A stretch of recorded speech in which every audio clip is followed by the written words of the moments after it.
Assalamualaikum warahmatullahi wabarakatuh. Yang saya hormati dosen pengampu Hajah Nikmatus Sholihah, dan yang saya hormati teman-teman sekalian.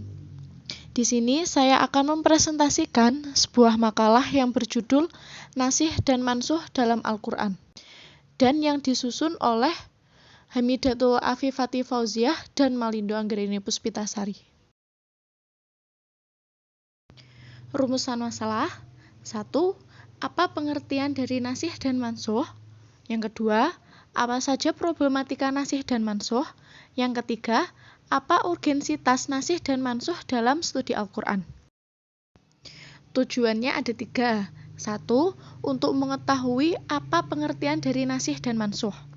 Yang kedua, untuk mengetahui problematika nas dan mansuh.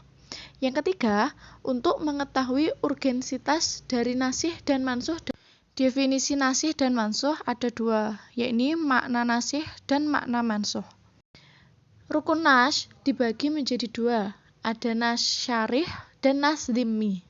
Nas, syaratnya ada 4. Yang pertama, dipastikan nas apabila ada 2 hal, yaitu nasikh dan mansuh. Yang kedua, nas harus turun belakangan dari mansuh. Yang ketiga, menilai suatu ayat dengan penas dan dinaskan apabila ayat-ayat kontradiktif itu tidak dapat dikompromikan dan diamalkan secara bersama. Sedangkan syarat kontradiksi adanya persamaan subjek, objek, waktu, dan lain-lain. Yang keempat, al-nasih pada hakikatnya adalah Allah. Kadang-kadang dimaksud juga dengan ayat yang menasih dan mansuh. Pedoman untuk mengetahui nasikh dan mansuh. Yang pertama, ada keterangan pegas pentransmisian yang jelas dari Nabi Muhammad SAW.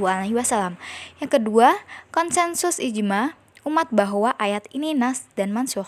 Yang ketiga, mengetahui mana yang lebih dahulu dan mana yang akhir berdasarkan sejarah. Hikmah yang terkandung dalam nasikh dan mansuh. Nasikh dan mansuh adalah bagian dari disiplin ilmu tafsir dan ilmu usul fikih. Manfaat dari pengetahuan nasikh dan mansuh sangat besar agar hukum tidak kacau dan kabur. Terdapat banyak perkataan sahabat Atsar yang mendorong agar mengetahui masalah ini, sebagaimana diriwayatkan oleh Abdul Wahab bin Mubarak al-Anmati bahwasanya Ali bin Abi Thalib radhiyallahu an menceritakan suatu kisah kepada para sahabat ketika bertanya kepada seorang hakim. Maka Ali radhiyallahu an bertanya, apakah kau mengetahui tentang nasikh dan mansuh? Hakim menjawab, tidak. Ali radhiyallahu an berkata, kau telah sesat dan menyesatkan. Fungsi pokok nas adalah salah satu metode interpretasi hukum.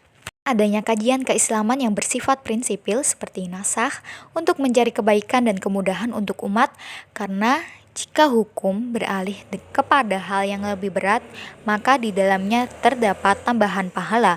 Sedangkan jika beralih kepada hal yang lebih ringan, di dalamnya terkandung kemudahan. Kesimpulan dari pembahasan di atas, dapat kita ketahui bahwa nas adalah menghapus hukum syara dengan dalil atau kitab syara yang lain.